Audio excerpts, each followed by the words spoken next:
Welcome to cooking. Today we are making a granola, but not just any kind of granola.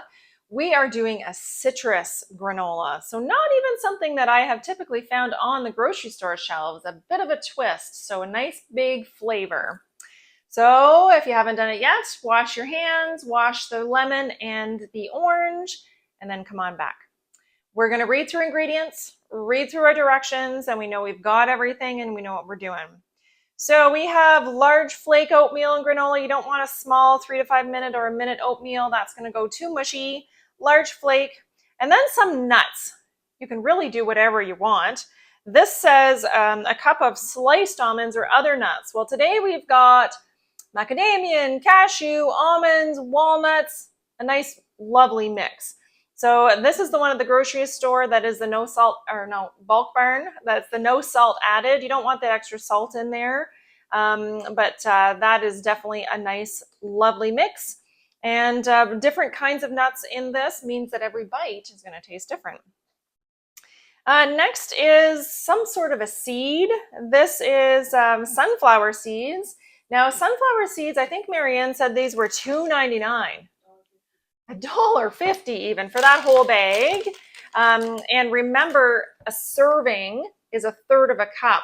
So I would suspect you'd get 3 or 4 servings out of here for $1.50. So that's a really, really great price.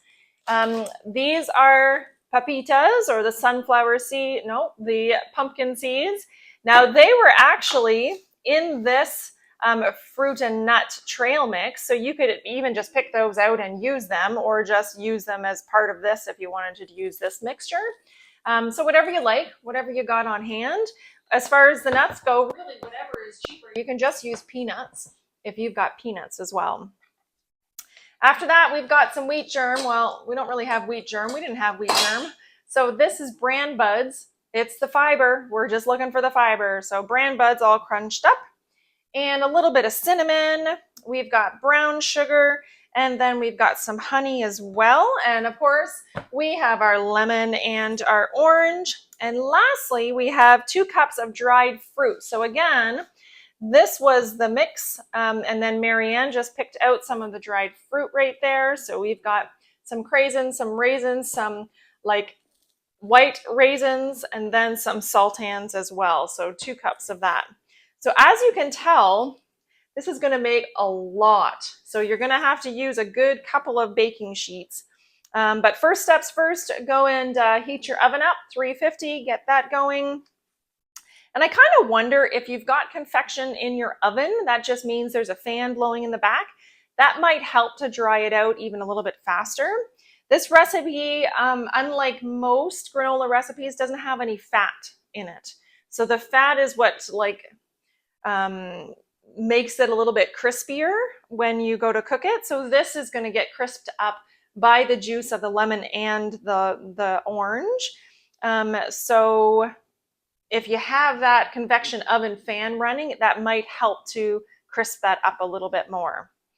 All right, so in a large bowl, you're going to combine most everything, the oatmeal, the nuts, the seeds, the wheat germ, and the cinnamon. And then in a saucepan, you're going to bring the sugars to a boil, take it off, and then add your zest from your fruit, and then the juice from each one, stir that in, and then mix that into the saucepan. So what you're wanting to do is just to melt that brown sugar so you don't have that granulated feel to it. And then you're just going to lay it out on a cookie sheet. The flatter, the better. If you have it thick, it's really not going to dry out well. So the flatter, the better. If you have to use 2, go for it. It says to bake it for about 30 minutes, and then you check on it every 10 minutes and give it a stir. Turn it over to dry off all those different sides. And then you can just store it in an airtight container. Probably good for a few weeks. If it's in the fridge, it would be even longer, better. But let's get started. So we've got everything. Marianne has measured everything out for us, so it's very helpful. I am going to show you just how to do some of these nuts, because if you have nuts this size in a granola, then one of your bites might just be a couple of nuts. So you just want to go through getting a large knife. Something like this is going to be most dangerous, and it's going to be really frustrating to cut your knives. But if you have a wide belly knife, You put the tip on the ground, flat hand on top, and you just go through and you're just gonna cut them up into smaller pieces. You can drag the nuts together. We got some runaways. Drag the nuts together with your knife as well. You don't need them tiny because you've got other large things like all of your dried fruit and some of your seeds, so you definitely don't need them tiny. And I know that these nuts were measured out to be 1 cup, so once I chop a section of them up, wipe that off, I'm just going to dump them in here and then go on to chopping up that section. For example, that macadamia nut would be a very big bite. So we definitely want to get that chopped up into a few good pieces.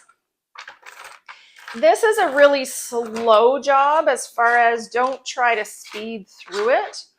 And the reason is because these are not flat objects. You try to speed through it and you're going to have things flying all over the place. And you're going to lose some of your nuts on the ground, and then that's not helpful at all. Yeah, good point.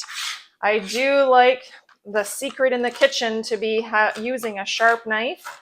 I did sharpen this right before I got started. You don't want to have a knife that's dull because it's going to be sliding all around, especially off of these nuts. So you definitely want to make sure that it's nice and sharp.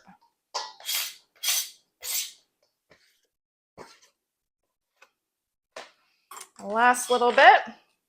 Look at that. You don't often see a walnut half complete. That it takes a lot of effort to get that walnut out of that shell without breaking it. I'm not sure if anyone's ever done that before, if you've had a little pick that you've been able to break open that shell with a cracker and then use your pick to get that meat out. It can be a really interesting, fun project to do with kids. They're usually around at Christmas time, and you can use your own walnuts and bake with them. Perfect. So now we've got all our nuts in there. Nice size of nuts for the majority. It looks like I missed a few, but a lot better than before for just the size of them. So we have our nuts. We're going to add in 1/2 cup of sunflower seeds, 1/2 cup of wheat germ, aka bran buds, and some cinnamon. This says 1/2 teaspoon. However, I really like my cinnamon, so that's definitely not 1/2 teaspoon. That's more like a teaspoon. I might even add a little bit more. It's like 1.5 teaspoons in there. And then we're going to mix all that up.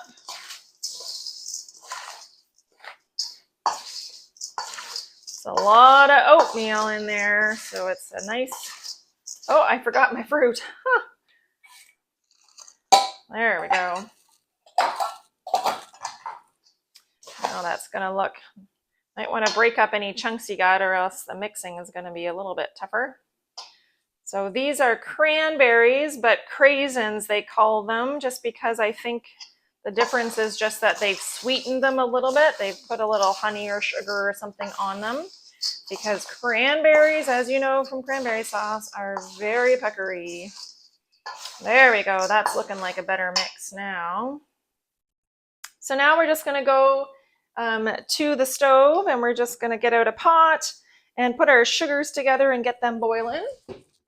All right, so we have our pot. Let's add our sugars. 1/2 cup of brown sugar and 1/3 cup of honey. All right, we got our honey.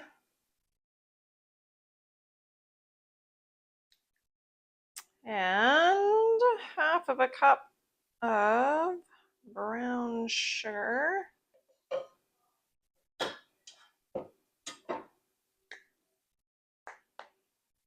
So that's not easy to lay on the countertop. Don't want to make another mess to have to clean up for sure. All right, and then we're going to just put this on the stove top. We'll have to stir it a fair amount just because it is only sugar. I have it on medium there. We'll give that a stir to try to get that combined. This element takes a little while to heat up the pot. All you're looking for is for this solid to become more liquid and thinner so that it's not going to be crystalline when we add it to that muesli. It is already starting to thin out quite a bit. But I think we will leave it there. I might turn it down a little bit more. Then we can zest our orange. We can keep checking on that.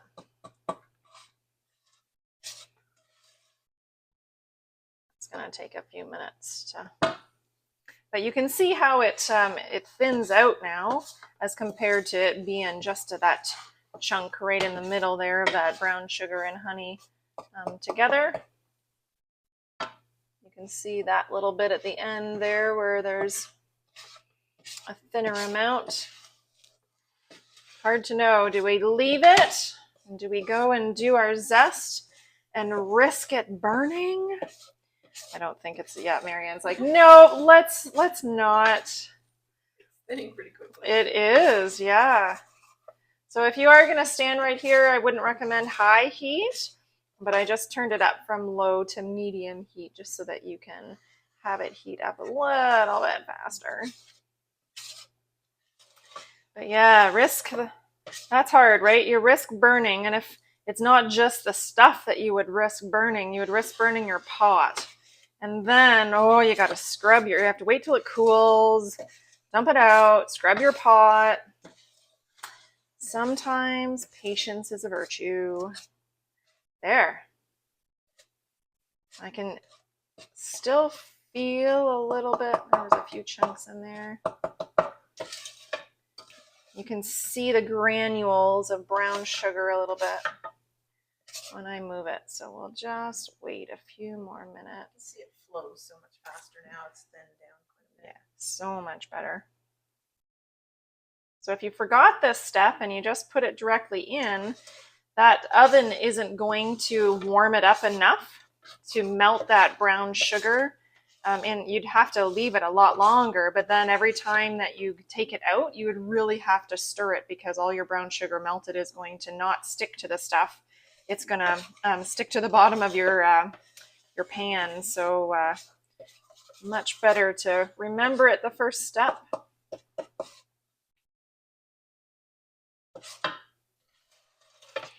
It doesn't say anything about bringing it to a boil, so I would say as soon as we see a bubble, a little simmer, that we could take it off.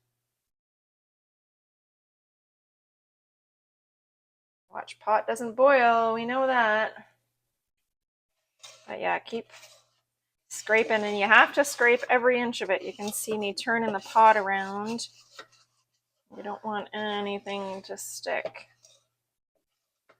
And you definitely want to use a flat spatula. You don't want to use a plastic spoon because you won't be able to scrape everything evenly, and then you might get a part that sticks and then a part that burns before the rest is melted. I don't know, Marianne, what do you think? Is that pretty good? Awesome. Sounds good. And we're just going to leave it here for a second off the element so it doesn't keep melting, but we'll just leave it there, and then we can add the juice and the zest into the saucepan, and then we have to mix it up, and then we're going to pour it in over top. So this was where I cut my nuts, but everything's going into the same bowl, so there's no need to get a new one. Sharp knife, very helpful. Remember our trick for, oh darn, I was supposed to zest it first, wasn't I? Zesting afterwards is a lot of work, but we'll see how this goes. So if you don't have one of these, this is a zester or a hard cheese grater. I just like to use my cheese grater and just the little holes on the side of it, not the big holes for the cheese. but just the little holes. This does the same thing. But if you don't want two tools in your kitchen, the grater is just fine for everything. Now, when you're doing this, you don't want to, perfect. Oh, look at that. This one has so many different options. I don't even know what these are all for. But this is the goal right there. I have tried to do it before on this side. It's really picky. It doesn't work at all. Not really sure what that one's for, but it's definitely, oh, for nutmeg. Oh, excellent. I've never done that before. So when you're zesting these, you don't want to zest too far into what they call the pith. So that's the white part underneath the rind, and that part is quite bitter. So you actually don't want to zest into that part at all, or else your zest isn't going to taste like lemons. It is going to taste quite bitter. So that you don't have to watch me zest both of these, I think we're just I'm not going to cut the orange first. I'm just going to zest it like this, and then we'll squeeze it together later. So I'll meet you back here when I've zested my fruit. All right, we're back. You didn't have to watch me zest both the orange and the lemon, and I've juiced 3/4 of it. So I just wanted to finalize, show you how to do that. So you just cut it in half. These oranges and lemons both only had 2 pits in each of them, which is lovely. So then you just get a fork that's deeper than the fruit itself, and you don't squeeze anything yet. You just put your fork in. You're trying to break up any of those juice sacs, and now you go all the way around once, and now that you've broken up quite a few of them, then you start to do the squeeze, and it's a lot easier to squeeze the second time around. If you've got a juicer, go for it, but again, you don't need all those tools. You can do it by hand this way, and it's not that much work. So then I just like to squeeze out and scrape out and use any of that pulp that's in there. And then you have to take out any pits, but those pits were floating, so they were easy catches. All right, what is next? So we have got the syrup. It's still nice and thin. Make sure yours doesn't go solid again. And now we're going to add in zest and juice into the saucepan. And then we'll stir it up, and then we're going to add it to the bowl of oatmeal, nuts, and fruit. There we go. Now I am going to pour this in slowly, just in case there's any seeds or pits at the bottom. Yep, some little tiny ones in there, so we'll just leave it like that. So we're going to mix that sugar with that freshly squeezed fruit juice. Whoop! Try to keep it all in here. That's going to be lovely. So now we're just going to dump it over top of that oatmeal mixture, and then we will be able to stir that all together. I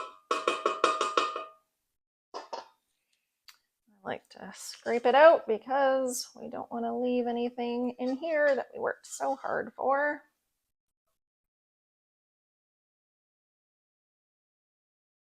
There we go.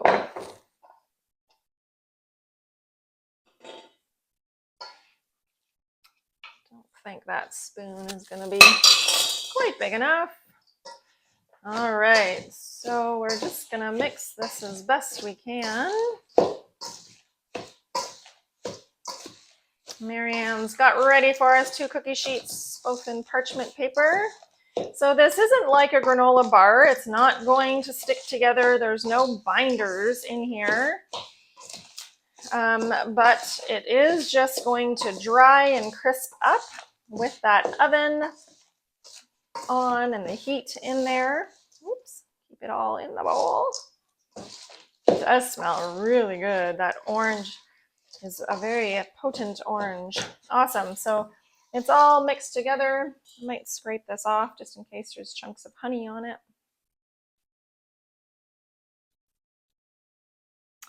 Perfect. I'm gonna move around this side. Let's stay there, then we can dump it on in. We'll try to divide it equally here. Remember, if you put it all on one cookie sheet and it's too thick, it's gonna take you'll be like stirring it and mixing it for hours and hours to try to get it to dry out and go crispy.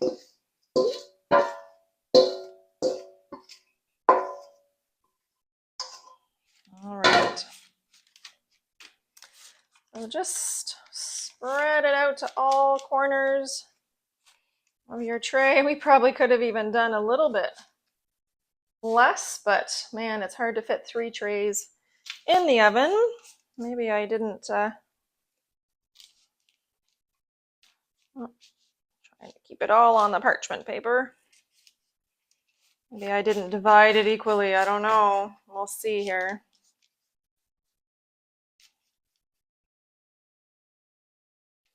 There. So you're gonna put it in and then you're gonna stir it. The way I like to stir it is you lift up both sides like this, and then you just take this and just move it around. You're wanting to flip the part that's on the bottom and put it on the top. So eventually after a couple of stirs, then you have it all mixed. So we're gonna put it in, stir that every 10 minutes, and then we'll come back and show you the end product.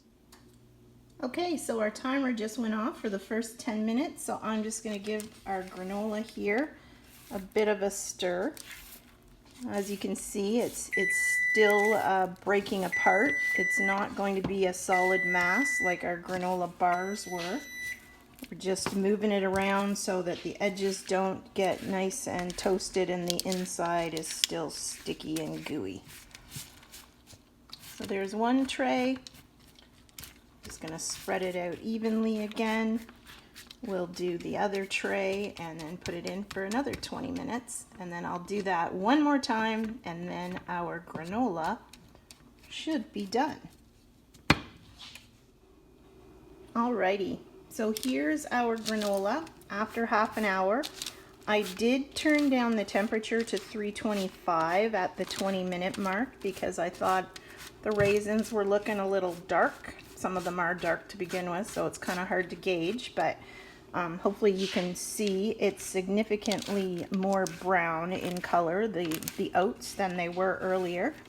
So then I'm just giving it one final stir to mix everything up evenly, and then I will let it cool completely to room temperature, then put it into a covered airtight storage container. You can keep it in the fridge, or if you're making this kind of quantity, I'd probably suggest that, unless you've got a family who's eating it. But it will keep on the counter too, but not for as long.